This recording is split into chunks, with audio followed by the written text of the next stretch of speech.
From WisPolitics in Madison, you're listening to Capital Chats. Hello, everybody. This is Kate Morton with WisPolitics here with the Capital Chats podcast brought to you by Spectrum.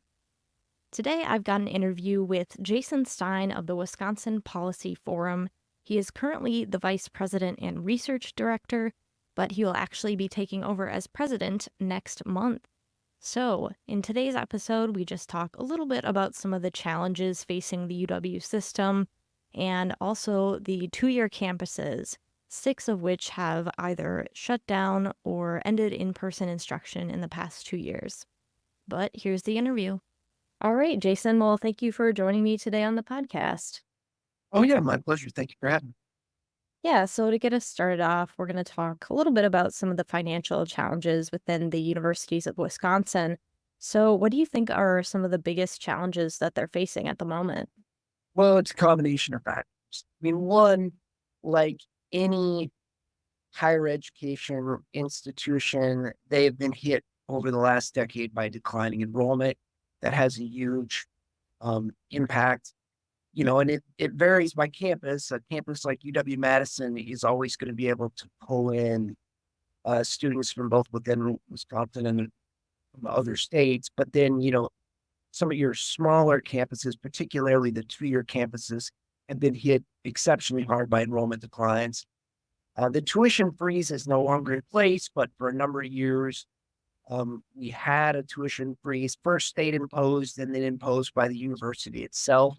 That slowed their revenues, and then their state aid has been, stagnant for a number of years.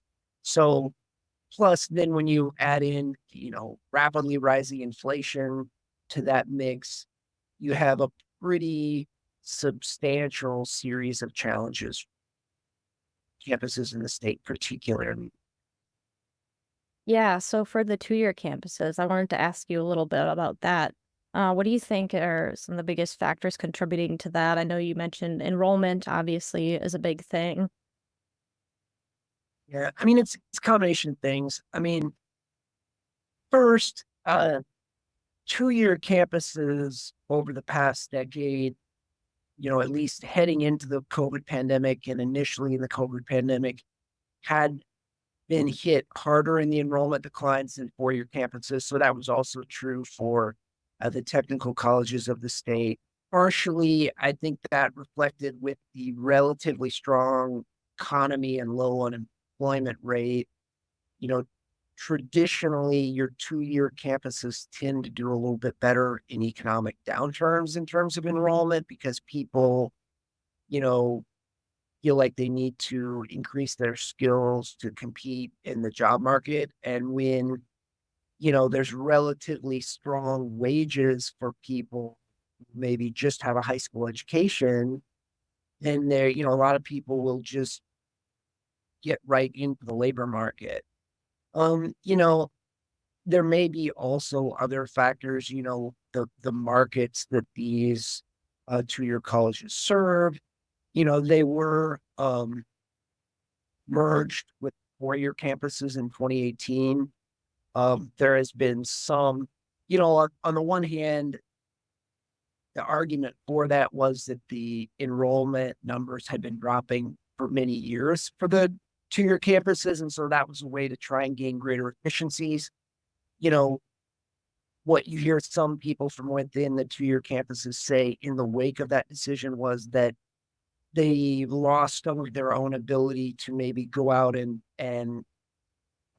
advocate for their particular campus or really have strategies that were targeted for their campus, and that, they were a little bit lost in the shuffle. And I think to some degree they were lost in the shuffle even prior to the merger, right? I mean, that they were still part of a much larger UW system that's primarily focused on the four-year campuses. And, they're not hooked up with, as they might be in other states, with, institutions like the technical colleges where they really have sort of a two-year campus mission. And so I think those are some of the reasons why you're seeing those particular campuses. Yeah, I believe we've had about 6 now close in the past 2 years. for the other two-year campuses that are still open to, in-person classes and running, what do you think could be some of their options to kind of prevent having to close in the future?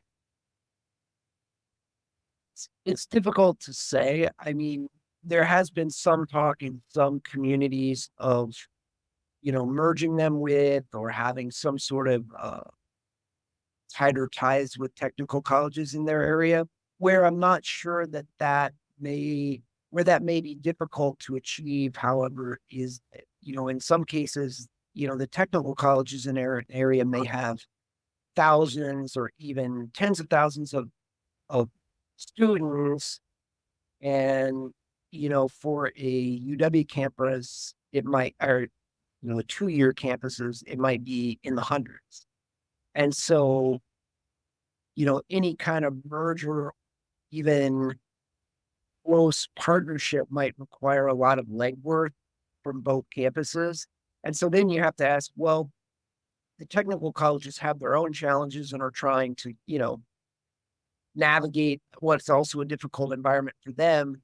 Do they have the bandwidth to take on, some kind of partnership when it's maybe for a relatively small number of students? So I think it's not immediately, now that we've gone down this road of having the merger with the 4-year campuses, having it not, certainly not materially strengthen most of the campuses, or at least keep them from being in a, continuing to lose enrollment.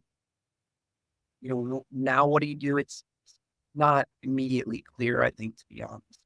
Yeah, sure. It seems like definitely some of them are kind of in a tough spot trying to work that out with county governments, those kind of things.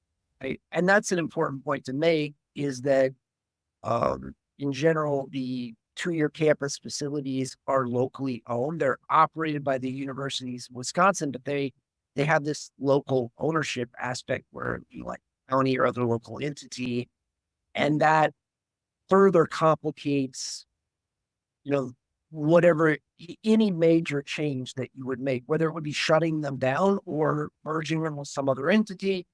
Um, and that's something for, the public and elected officials to consider. Yeah. Earlier you mentioned the 10-year tuition freeze that's now been lifted. Do you think that new revenues coming from tuition hikes will be helpful for universities who are kind of struggling financially, or would they maybe have to be a little bit higher? Where do you think that stands? Um, Certainly having, some revenue coming in. I mean, when you have inflation, hit above 8% in recent years and has come down considerably, but it's still, higher than the historical rate. Having some increase in the revenues to help offset those costs is important. At the same time, when you have enrollment declines both locally and nationally, then you also have to, you're competing for students, right? So they, that the board of regents don't have sort of carte blanche to raise tuition either, and have that be, sort of the complete solution to their problems. I mean, they have to really look at what do they think the market. Yeah. So we've got another budget coming up. Evers has proposed raising the UW budget by about 800 million. Do you think that there could be some more financial consequences for the universities if there isn't a significant budget increase? We have been noting, going back to 2020 when we did a report called Falling Behind, and when we laid out all the challenges that we had, that I've already talked about in this interview. And we said, look, I mean, when you compare public universities, in particular in Wisconsin, to others around the country, where we've fallen behind the national average in terms of funding levels. That's particularly the case for 4-year campuses. So Wisconsin ranked 32nd among the 50 states for tax and tuition funding per student in 2022. But for 4-year campuses, we're in the bottom 10 states. So we had pointed that out and said, there are going to be some impacts if, we continue along that path. I would say we have continued along that path largely. I mean, the tuition freeze was lifted. So that's a major change in policy that occurred between 2020 and now. But there hasn't been a big increase in state tax support for the UW system. Period. And so we did continue along the path. And, I think what we've seen is we have seen, the multiple 2-year campuses shut down. We have seen now layoffs and positions being cut at a number of campuses. So I think, unfortunately, some of the things that we predicted would be the case have come to pass. Now, again, some right sizing of the footprint is important to think about when you have this big of enrollment declines as we've talked about. And it's also, I think, worth thinking about what options, what majors and classes and other things are offered on campuses around the state. You have to be careful with that because of accreditation and other reasons. But, is it possible that we maybe have campuses specialize a little bit in, one area or another to help cope with these budget challenges? But, there is going to be this continued impact. And I think one thing that policymakers should think about is the labor market in the state. So even though we do have fewer students going into college, that doesn't necessarily mean that we have enough nurses, that we have enough accountants, that we have enough engineers or coders in our state.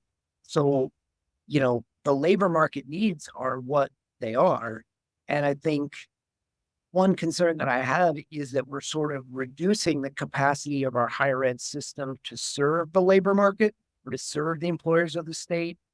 And when we could be at least giving some thought to, are there students who are on the margins of attending college that are not able to do so right now because maybe they're not getting adequate counseling in high school, maybe they're not being connected with financial aid, maybe state financial aid has not kept up with inflation, which is, something that we've talked about. And are there students that we could be bringing into the higher education system that would bring some funding with them into those colleges and universities, but at the same time meet some of the labor market needs that we have as a state? So that's one thing that is a part of this debate that we've been saying is important for a number of years, and I feel like has still not been fully taken up at the state level. Be advantageous to the state's economy, and again, I mean, I think sometimes this is presented as if maybe it's a form of charity, but really what we're talking about is getting the state's economy firing at the max. Okay, yeah. Well, I think we're going to wrap it up for today, but thank you so much for joining me on the podcast and sharing some of your analysis of this. My pleasure. Thank you. All right, everyone. Thank you so much for tuning in to today's interview. If you want to hear more about the universities of Wisconsin and some of the financial challenges, you can head to our website at wispolitics.com. But in the meantime, I'm Kate Morton. You've been listening to WisPolitics Capital Chats, brought to you by Spectrum.